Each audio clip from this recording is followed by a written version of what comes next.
Hai guys, welcome back to my YouTube channel. Kembali lagi sama gue Tirza di sini di channel Maulukas Talk. Apa kabar kalian semua? Aku harap kalian semua baik-baik saja di sana. Hari ini di sini lagi mendung-mendung cantik. Mendung lagi teman-teman. Kelihatan nggak? Mendung lagi di luar. Padahal harusnya udah spring. Nggak tahu kenapa mendung lagi, dingin lagi di luar. Yang kayak gini nih yang bikin galau, bikin stres, bikin depresi. Kalian pernah gak sih ngalamin hal yang kayak gitu? Aduh, muka gue kayak terang banget. Oke. Kalian pernah gak sih ngalamin yang seperti itu? Yang tiba-tiba tuh depresi gak jelas, atau tiba-tiba lu sedih gak jelas tanpa ada alasan.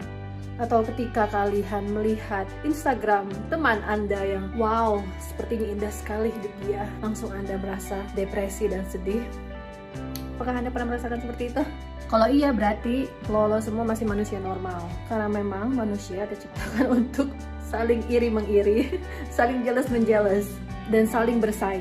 So, di video gue kali ini gue akan membahas salah satu permasalahan yang fenomenal. Cialah, fenomenal kayak apa aja. Fenomenalnya ini biasanya dialami oleh orang-orang yang pindah dari satu negara ke negara yang lain, atau mereka nikah beda budaya. Kayak misalnya gue menikah dengan orang Amerika, gue orang Indonesia. Atau mungkin seperti kalian yang sekolah di luar dari tempat tinggal kota kamu. Nah, ini pasti orang-orang seperti ini akan mengalaminya. Apakah itu? Culture shock. Ya, so hari ini gue akan membahas culture shock. Tapi sebelum gue bahas tuntas, gue ganti baju dulu ya guys, gue selesai mandi.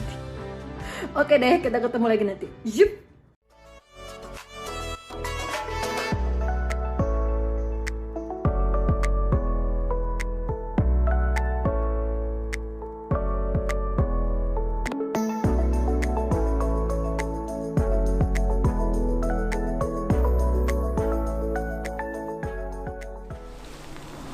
Hai guys, balik lagi sama gue Tirza di sini. Gue udah selesai ganti baju dan sedikit dandan. Dan sekarang gue akan mulai membahas mengenai pembahasan gue hari ini mengenai culture shock. Sebelumnya, gue kasih tahu ke kalian dulu arti culture shock itu apa sih. Ini sembari gue buka handphone ya, karena penjelasannya panjang. Jadi kalau menurut Google, culture shock sendiri itu adalah istilah kejutan budaya mengacu pada perasaan ketidakpastian, kebingungan, atau kecemasan yang dialami orang ketika mereka dipindahkan ke dalam masyarakat yang berbeda dari masyarakat mereka sendiri. Guncangan budaya muncul ketika orang-orang berlibur, berbisnis, pergi sekolah, atau pindah ke kota atau negara lain. Sindrom muncul dari ketidaktahuan seseorang dengan adat istiadat, bahasa, dan perilaku yang dapat diterima setempat. Pada contoh yang tadi gue disebutin, seperti kalian yang mungkin pindah dari satu kota ke kota lain, atau pindah ke negara lain, kalian menikah dengan orang yang berbeda negara, bahkan yang berbeda suku pun, kalian mempunyai perbedaan budaya gitu sendiri. Ada juga culture shock ini dibilang sebagai kalian meninggalkan comfort zone. Jadi meninggalkan zona nyamannya kalian ke sesuatu tempat yang baru, ke pekerjaan yang baru, atau ke lingkungan yang baru, yang membuat kalian terkejut badan gitu kan, terkejut-kejut gitu. Like wow, ini yang gak seperti yang gue bayangkan. Gue pikir akan seperti ini, aku pikir akan baik-baik saja, atau bahkan kalian menonton film atau menonton YouTube dan melihat Instagram orang lain yang sepertinya kok hidupnya bahagia, padahal yang namanya sosial media itu yang ditunjukin yang bahagia-bahagianya doang guys. Nah, biasanya itu di culture shock itu ada 4 tahap atau 4 stage. Yang pertama itu adalah honeymoon stage. Dari kata-katanya aja kan udah tahu honeymoon, yang berbau dengan indah-indah. Biasanya di state honeymoon ini mereka tuh yang mempunyai perasaan yang thrill, yang menggebu-gebu, yang semangat sekali, semangat 45, yang seperti ini. Yay, akhirnya aku pindah ke Amerika. Wow, aku keren. Seperti itu. Yang apa-apa tuh walaupun sepertinya sulit akan terlihat indah gitu loh. Misalnya kalian sulit dengan berbahasa Inggris, tapi nggak jadi masalah. Semuanya indah, gue bisa kok bahasa Inggris gitu kan. Walaupun kalian mungkin merasa malu buat ngomong, nggak masalah. Namanya juga masih pertama-pertama tinggal di Amerika, masih belajar. Jadi kayak apapun itu semua akan terlihat indah. Selalu yang beraura positif. Apa-apa bagus di mata kalian. Apapun, walaupun orang lain menyinggung kalian, kalian tuh nggak sadar gitu. Walaupun kalian disentil sama orang tuh, kalian tuh nggak sadar. Istilahnya gitu ya, seperti itu.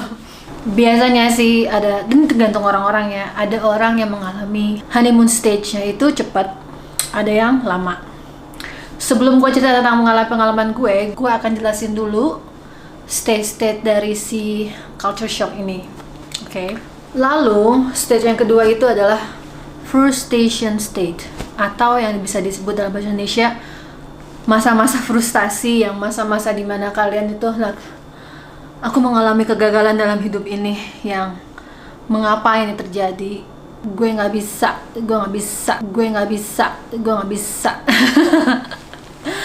yang kayaknya semua apa yang gue lakukan itu gagal. Itu namanya frustration state. Sebenarnya nama-nama state ini beda-beda ya, tergantung dari si Google-nya ini kalian carinya di mana, kalian akan menemukannya. Tapi intinya itu seperti itu. Jadi seperti curve seperti ini. Gue akan tunjukin di gambarnya di sini.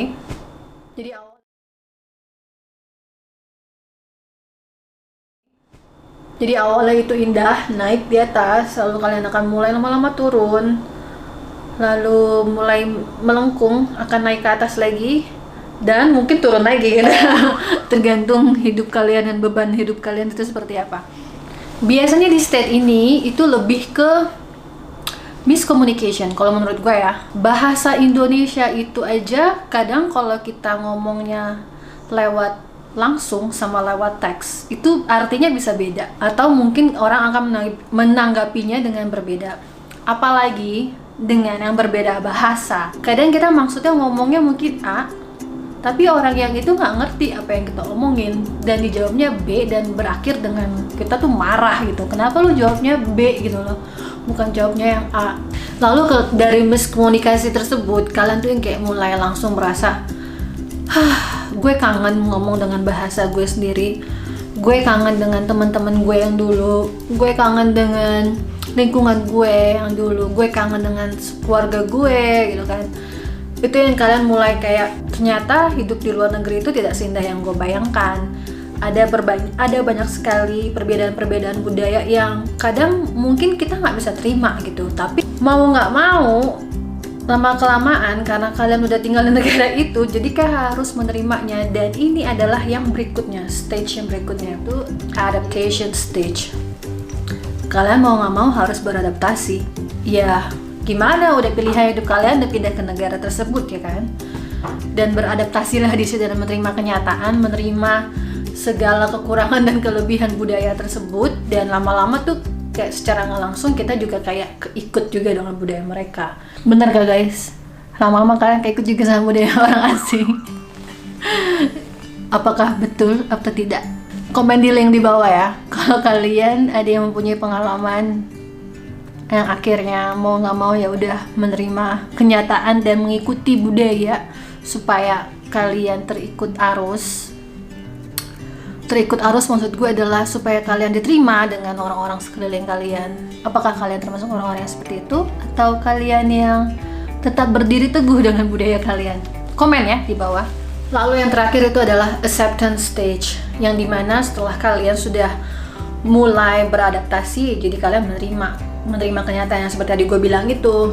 Bukan berarti kalian mengerti dengan budaya baru kalian tersebut, tapi kalian yang kayak ya udah terima, ini sudah pilihan hidup gue sudah mau, ini keputusan dari awal, gue mau pindah ke negara ini, gue pindah ke kota ini untuk alasan tertentu, dengan alasan sekolah atau alasan menikah. Jadinya kalian yang kayak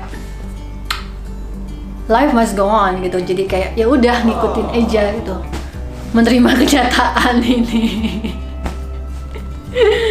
Yang kayaknya kalau mau, contohnya nih ya, kayaknya kayak kalau mau balik ke negara malu gitu kan, kayak lu gagal banget ya di negara itu sampai lo balik ke negara lo. Jadi mau nggak mau kalian menerima kan kenyataan daripada pulang dan nyinyirin. Terus yang berikutnya Gimana sih kalian bisa tahu kalau kalian mengalami yang namanya culture shock? Atau kalau misalnya kalian ditanya, gimana sih hidup kalian di sana, di Amerika atau di Eropa? Apakah kalian senang atau bahagia?